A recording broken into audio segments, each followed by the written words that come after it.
Hello students, welcome to chemistry classes. कैसे हैं आप सब। हम 12th क्लास की केमिस्ट्री का पहला चैप्टर सॉल्यूशन को पढ़ रहे थे।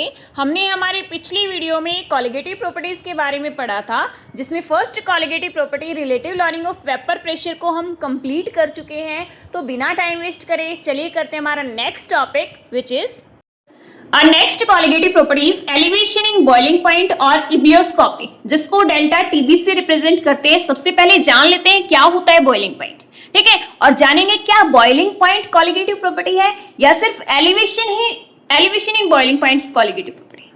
Boiling point is a temperature at which liquid boils and start convert into vapours.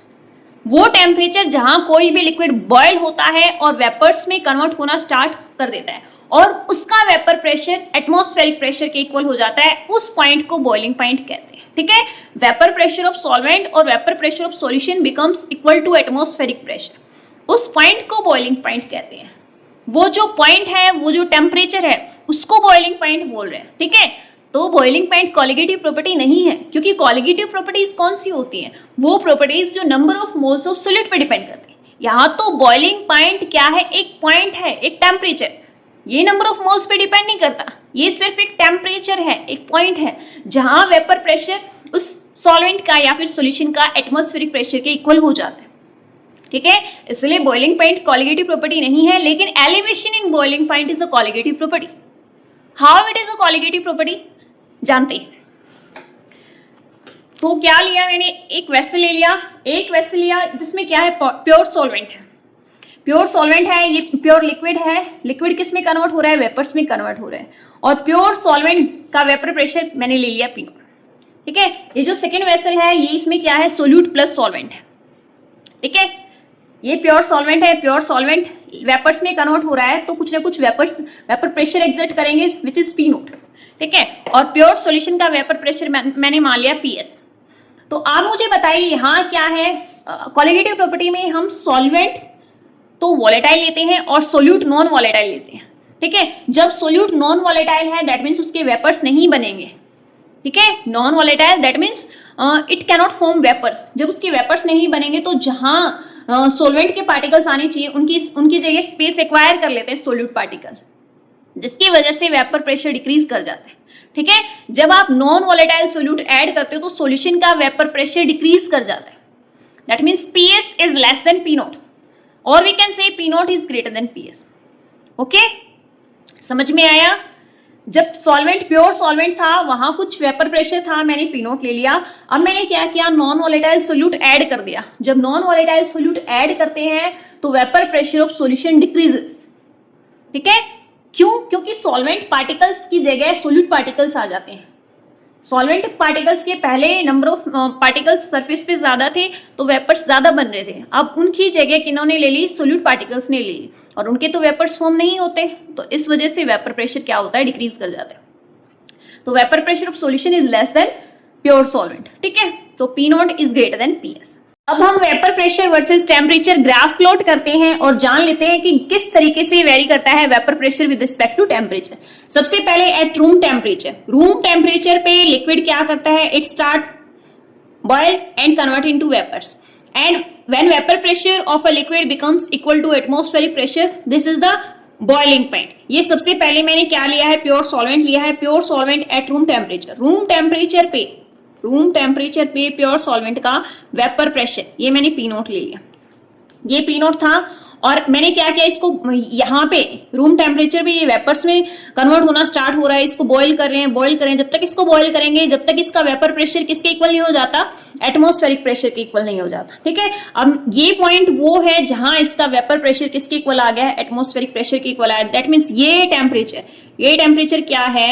This temperature is the boiling temperature. ठीक है, जब ये प्योर सॉल्वेंट है तो बॉइलिंग टेम्परेचर किसका है? Boiling temperature of solvent. मैंने इसको T0 लिख दिया। ठीक है, बॉइलिंग टेम्परेचर ऑफ सॉल्वेंट। अब क्या लेते हैं? मैं ले लेती हूं अब सॉल्यूशन। जब इस सॉल्वेंट के अंदर सोल्यूट ऐड करेंगे तो वेपर प्रेशर, रूम टेम्परेचर पे प्योर सॉल्वेंट का वेपर प्रेशर इतना है, तो सॉल्यूशन का वेपर प्रेशर घट जाएगा ना, अगर हम क्या करेंगे? उसमें नॉन वॉलेटाइल सोल्यूट ऐड करेंगे। ठीक है, मैंने मान लिया जब उसमें सॉल्यूशन, ये सॉल्यूशन का वेपर प्रेशर इतना है। ठीक है, क्योंकि जब नॉन वॉलेटाइल सोल्यूट ऐड करते हैं वेपर प्रेशर डिक्रीज करता है, इसलिए मैंने इसको नीचे लिया है। अब इसको टेम्परेचर को बढ़ाते हैं, it starts boiling and convert into vapours, और जब तक इसको बॉयल करते हैं जब तक इसका वेपर प्रेशर एटमॉस्फेरिक प्रेशर के इक्वल नहीं हो जाता। ठीक है, अब ये वो टेम्परेचर है जहां सॉल्यूशन का vapour pressure becomes equal to atmospheric pressure. ठीक है, तो ये क्या आ गया, सॉल्यूशन का बॉइलिंग टेम्परेचर आ गया। ठीक है, तो बॉइलिंग पॉइंट क्या है, इसको नीचे जब मिलाते हैं तो ये क्या है, boiling point of solution.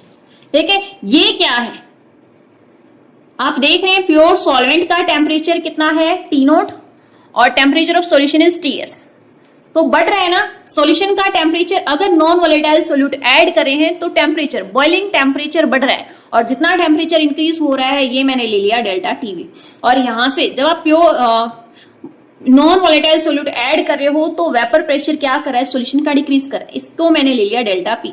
Delta P is the decrease in vapour pressure. ठीक है, delta T is the decrease in vapour pressure और delta TB is the increase in boiling point. ठीक है, तो यहां से आप क्या देख रहे हैं, delta P decrease in vapour pressure is directly proportional to delta TB. अगर आपने क्या किया, सोल्यूट और ज्यादा ऐड कर दिया तो ये पॉइंट और नीचे आएगा और यहां से बॉइलिंग पॉइंट और ज्यादा जाएगा। ठीक है, दैट मींस टीएस और भी ज्यादा बढ़ेगा।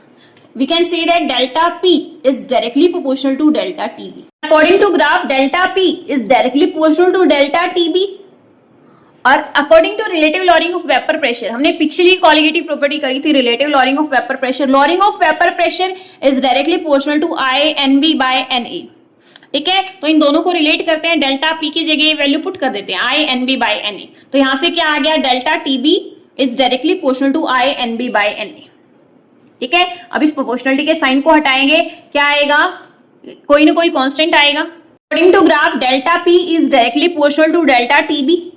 ठीक है, तो और हमने पिछली कॉलिगेटिव प्रॉपर्टी में लॉरिंग इन वेपर प्रेशर क्या आया था, according to lowering in vapour pressure delta P is directly proportional to I N B by N A, number of moles of solute by number of moles of solvent. ठीक है, तो इन दोनों को correlate करते हैं, इक्वेशन फर्स्ट और equation second को, ये भी डेल्टा पी है ये भी डेल्टा पी है, तो ये दोनों भी सेम होने चाहिए। Delta T B is directly proportional to I N B by N. ठीक है, तो इस प्रोपोर्शनलिटी के साइन को हटा देते हैं, डेल्टा टी बी कोई ना कोई कांस्टेंट आएगा, हमने वो कांस्टेंट ले लिया KB. KB is the molar elevation constant और इब्लियोस्कोपिक कांस्टेंट। ठीक है, यहाँ के भी क्या है, मोलर एलिवेशन कांस्टेंट या फिर इब्लियोस्कोपिक कांस्टेंट। इस आई को आगे ले लेते हैं, N B by N A. ये N B by N A क्या है, number of moles of solute by number of moles of solvent. ठीक है, डेल्टा टीबी हमें क्या, delta TB is equal to I K B. Ratio of number of moles क्या होता है, molality क्या होता है, नंबर ऑफ मोल्स का रेशियो मोलैलिटी। तो delta TB is equal to I K B into M. ठीक है, एम को हम और क्या लिख सकते हैं, delta TB is equal to I K B. Molality क्या होता है, number of moles of solute by weight of solvent in kg.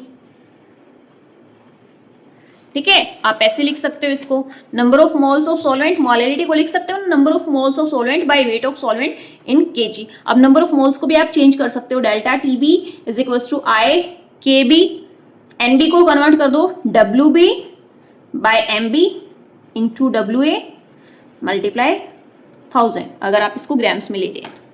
ठीक है, तो यहां से डेल्टा टीबी को आप ये सारी वैल्यूज आप पुट कर सकते हो। तो यहां से केबी क्या था, मोलर एलिवेशन कांस्टेंट या फिर ebullioscopic constant. M is the molality of the solution, delta TB is the elevation in boiling point. ठीक है, कितना बॉइलिंग पॉइंट इंक्रीज हुआ है जब आपने नॉन वोलेटाइल सोल्यूट ऐड कर दिया। ठीक है, हमने यहाँ पे एनबी की value W by M B, W B by M B put कर दी और W as it is kilogram में था, ग्राम मल्टीप्लाई 1000 से कर देंगे। ठीक है, तो यहाँ से डेल्टा टी बी क्या आया, आई के बी इंटू एन। आपको इसको ध्यान रखना है क्योंकि इसी से ये सारी वैल्यूज आएगी। ठीक है, तो हमने इस ग्राफ से हमें क्या क्या पता चला है, डेल्टा टी बी किसके बराबर है, T S minus T not. ठीक है, तो एलिवेशन इन बॉइलिंग पॉइंट कैसे निकालेंगे, आपको क्या निकालना है, सॉल्यूशन का टेम्परेचर पता होना चाहिए और प्योर सॉल्वेंट का टेम्परेचर पता होना चाहिए। इससे आप क्या निकाल सकते हो, elevation in boiling point easily निकाल सकते हो। और अगर आपका प्योर सॉल्वेंट, अगर आपका सॉल्वेंट वाटर है तो वाटर का तो हमें बॉइलिंग पॉइंट पता है, कितने भी बॉइल होता है वाटर, 100 डिग्री सेल्सियस पे, तो आप यहाँ पे 100 पुट कर दें, ठीक है।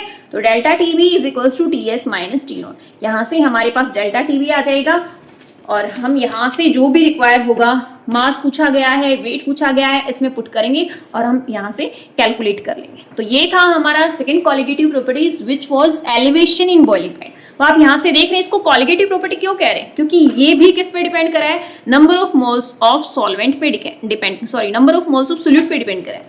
Delta T B is directly proportional to number of moles of solute. तो number of moles of solute पे जो डिपेंड करते हैं वो क्या होती है, कॉलिगेटिव प्रॉपर्टीज होती है। हमने पहले ही बता रखा है colligative properties are those properties which depend on number of moles of solute independent upon the nature of solute, ठीक है। नेचर पे डिपेंड नहीं करती सॉल्यूट या सॉल्वेंट के, सिर्फ सॉल्यूट के नंबर ऑफ मोल्स पे डिपेंड करें। यहाँ भी आप देख रहे हैं नंबर ऑफ मोल्स पे ही डिपेंड कर रहा है, ठीक है। नंबर ऑफ मोल्स बढ़ रहे हैं सॉल्यूट के तो डेल्टा टीबी की वैल्यू बढ़ रही है। So elevation in boiling point is a colligative property. Boiling point is not a colligative property because boiling point is the temperature. ठीक है, वो सिर्फ एक टेम्परेचर है, लेकिन elevation in boiling point is a colligative property. Okay? तो ये थी हमारी second colligative property. I hope आपको ये प्रॉपर्टी बहुत अच्छे से समझ में आ गई होगी। नेक्स्ट वीडियो में हम नेक्स्ट कॉलिगेटिव प्रॉपर्टी पढ़ेंगे जो है depression in freezing point. Thank you. Keep watching my videos. Bye bye.